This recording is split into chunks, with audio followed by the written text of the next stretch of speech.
Praise the lord. మరి ఒకసారి అనుదిన ఆహారముగా బైబిల్ వాక్యంలో మనం ధ్యానిస్తాం. యోహాను రాసిన మొదటి పత్రిక 1వ అధ్యాయము 7వ వచనం. అయితే ఆయన వెలుగులోనున్న ప్రకారము మనమును వెలుగులో నడిచిన యెడల మనము అన్యోన్య సహవాసము గలవారమై ఉందుము. చూడండి, వెలుగు గురించి మాట్లాడుతున్నాను.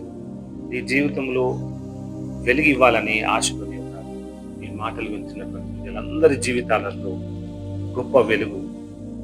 చూడండి, మనము చీకటి మార్గంలో నడుస్తున్నప్పుడు మనకి ఏది కనపడదు, అన్ని తప్పులే చేస్తా ఉంటాం కదా.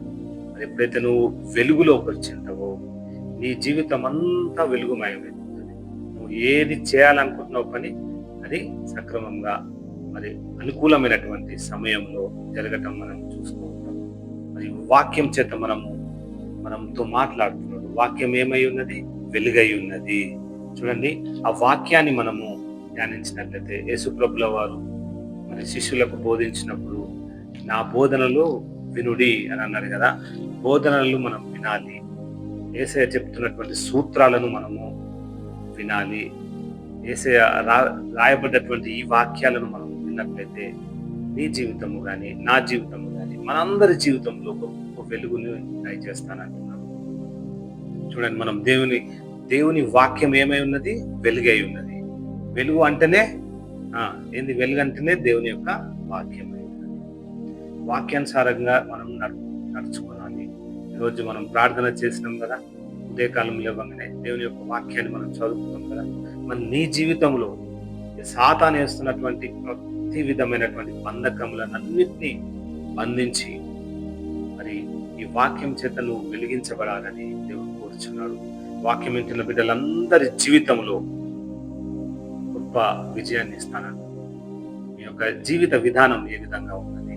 చీకటిమయమైన, ఏది చూసినా శోధన, బాధ, ఎట్టోర్పు, సహనము లేకుండా మీ జీవితంలో మీరు నడుచుకున్నట్లయితే ఈ రోజే ఈ వాక్యం చేత నీతోనే మాట్లాడుతున్నాను. యవనస్తుడా, యవనస్తురాలా, నీతోనే మాట్లాడుతున్నాను. నీ జీవితము ఏ విధంగా ఉన్నది? నీ యొక్క నడకడి ఏ విధంగా ఉన్నది? నీ యొక్క చూపు ఏ విధంగా ఉన్నది? నీ యొక్క మాటల యొక్క సాలరీ ఏ విధంగా ఉన్నది? మాట్లాడుతున్నప్పుడు నువ్వు ఏ విధంగా మాట్లాడుతున్నావు? లోపట ఒకట, బయట ఒకట కాదు కదా. దేవుడు నీతోనే మాట్లాడుతున్నాడు వాక్యం చేత. ఏమంటున్నాడు? నీ జీవిత విధానాన్ని మార్చుకో. వెలుగులో నడవాలంటే చాలా కష్టం. వెలుగుని మనం చూడాలన్నా మన కళ్ళు సరిపో. అలాంటి వెలుగు అయిన దేవుడు కలిగి ఉన్నాం కాబట్టి ఈరోజు ఈ మాటలు వింటున్నాగా ఏ దుష్ట శోధకు నేను శోధనలో పడేయాలని ఆశకొని ఉన్నా కూడా వాటిని పట్టించుకోకు. చూడండి, ఒక ఉదాహరణ మనం చూడగలం బైబిల్లో. ఎప్పుడైతే పేతురు నీళ్ళ మీద నడుస్తున్నప్పుడు, యేసయ్య నడుస్తున్నప్పుడు చూసి ఉన్నాడో, నేను ఆశకొని ఉన్నాను అంటే నువ్వు కూడా నడు అని అన్నాడు యేసయ్య. ఆయన యందు చూపులు చూస్తూ విశ్వాసం చేత వెలుగై ఉన్న యేసయ్యను చూస్తున్నప్పుడు, అడుగులో వేస్తున్నప్పుడు నీళ్ళపైన ఆయన మంచిగా నడుస్తున్నాడు. ఒక్కసారి శోధన, ఒక్కసారి వెనకకు తిరుగుదాం అని యొక్క ఆలోచన కలగంగానే శోధకుడు ముంచేయడం, మునిగిపోవడం చూస్తున్నాం కదా. అలాంటి వెలుగై ఉన్న దేవుడిని మాటి పెట్టుకున్నావు. నీ జీవితంలో ఎన్నడూ మునగవు. ఏ అపవాది తంత్రములు నీ దరిదాపులోకి రావాలని అనుకున్నా కూడా నువ్వు వెలుగై ఉన్న దేవుని నువ్వు అంటి పెట్టుకుని ఉంటే నువ్వు ఎన్నడూ తొట్టిల్లని, నేను ఎన్నడూ విడనాడు. అలాంటి వెలుగై ఉన్న వాక్యము మనమందరం అనునిత్య జీవితంలో మనము దీన్ని ధ్యానించి దీన్ని అనుకరించి మనం నడిచినట్లయితే నా జీవితంలో దేవుడు గొప్ప మేలు చేస్తాను.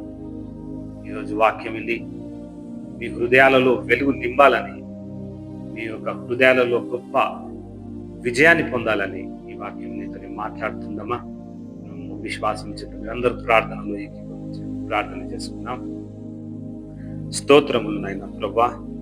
అయా, వెలుగై ఉన్న దేవానికి స్తోత్రములు, వాక్యమై ఉన్న దేవానికి స్తోత్రములు నాయన ప్రభువా. మేమందరము అన్యోన్య సహవాసం గలవారమై ఉండుటకు నాయన నీ వాక్యము బలపరిచి ఉన్నది. అందుని బట్టి వందనాలు, స్తోత్రాలు నాయన ప్రభువా. అయా, వెలుగులో నడవడం మాకు నేర్పించిన దైవమా నీకే స్తోత్రము. నీ యొక్క బోధనలు, నీ యొక్క లేఖనములను అయా క్రమశిక్షణ కలిగినటువంటి జీవితాన్ని మాకు అనుగ్రహించినావు. అందును బట్టి నీకు వందనాలు, స్తోత్రాలు నాయనా ప్రభువా. ఒకరితో ఒకరము ప్రేమ కలిగి ఉండుటకు నాయన నీ కృపనిచ్చి ఉన్నావు, నీ సహవాసం నిచ్చి ఉన్నావు నాయన. అందును బట్టి నీకు వందనాలు, స్తోత్రాలు. నిత్యము నాయన సత్యమనే మార్గంలో మేము నడుచుటకు ఈరోజు నాయన వెలుచున్నటువంటి ప్రతి బిడ్డలనేమి, పెద్దలనేమి, పిల్లలనేమి అయా నాయన ఈ వాక్యం చేత వారిని తాకుమని, వారు నిత్యమైన వెలుగులో నడుచుటకు నాయన ప్రభు సిద్ధపడే బిడ్డలంగా ఉండే కృపను ఈరోజు అందరికీ దయచేయమని నజరేయుడైన నమ్మదగిన యేసు నామమున అడిగి వేడుకొంచున్నాం తండ్రి. ఆమేన్. Praise the lord.